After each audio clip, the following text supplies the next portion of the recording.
Have you ever faced a moment that changed everything? A loss, a new path, or an awakening that forced you to rewrite your life? Pivot Point is a podcast that explores those stories. I'm Nick Michael. We'll dive into how pain can spark growth and how crisis leads to clarity. Subscribe to Pivot Point today. My guest today is Amy Collette.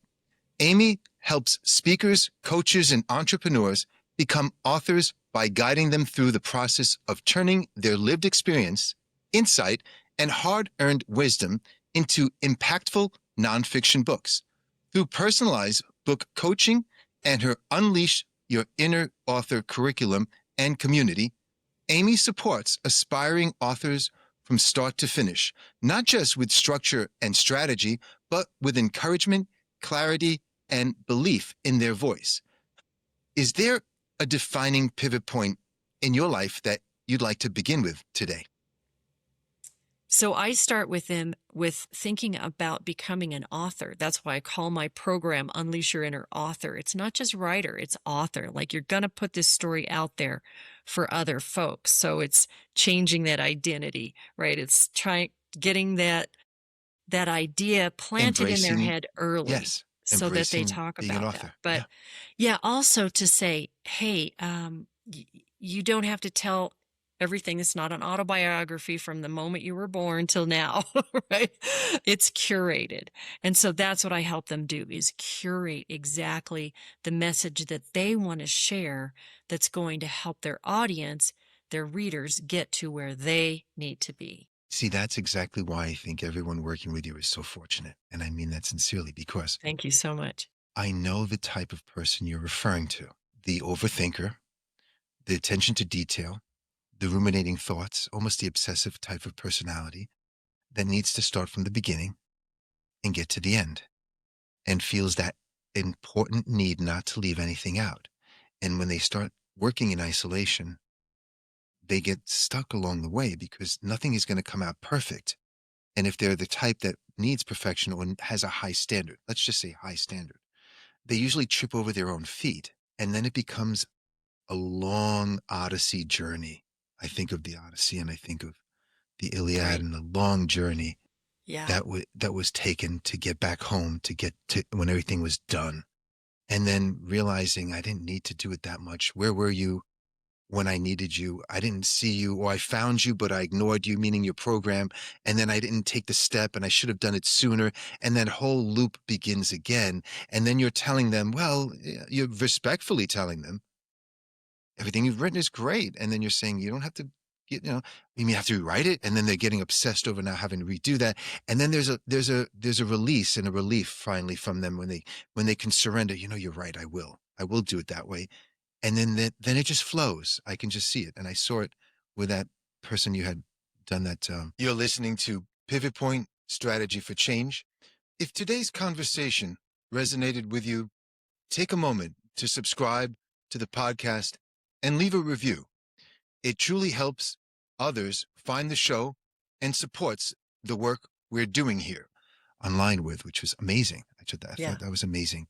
Her process over the 6-month period was unbelievable. So I'm going to go back to that. That's what a true coach does.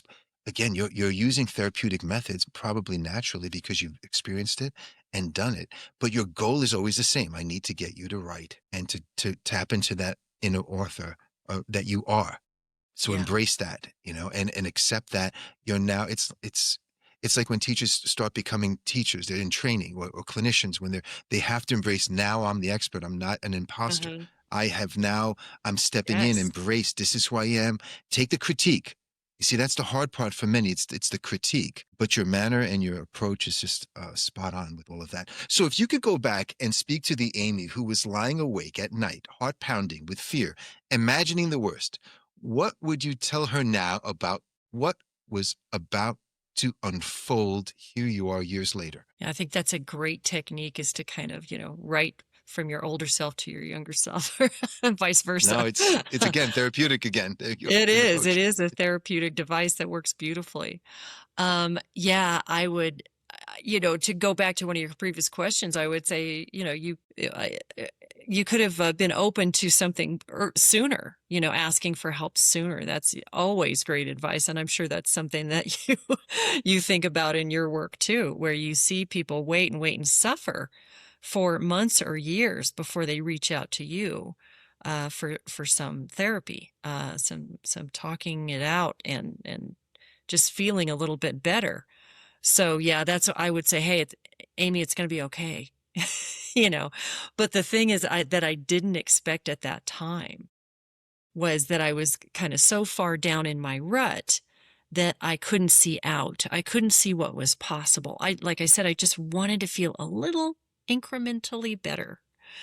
And what happened was I found a whole new way of being, a way of getting back to myself and even improving on that. That can be an ongoing process. It's not like you ever get there. It's It is. It's a personal journey. development and spiritual growth and all those things are an ongoing commitment to yourself, to your, it's a self-love that you continue to do daily if you can.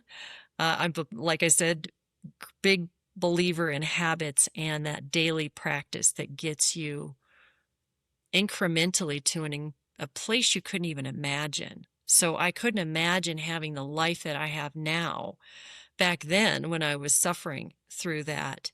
And, just the impact that gratitude would have on my life. So, if anybody's suffering right now and they're thinking it's going to just be like this forever, that perspective that things generally get better is really great to have when you're feeling like that. And you can just try that gratitude practice for a couple of minutes, couple of times a day, and see what happens. You're listening to Pivot Point Strategy for Change.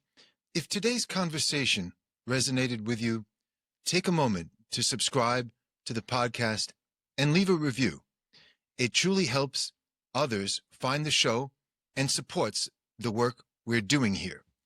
You can find Pivot Point Strategy for Change on Spotify, Apple Podcasts, or wherever you get your podcasts. And if you'd like a deeper dive into the work we explore on the show, I invite you to visit my Substack page, where I share in-depth articles and reflections.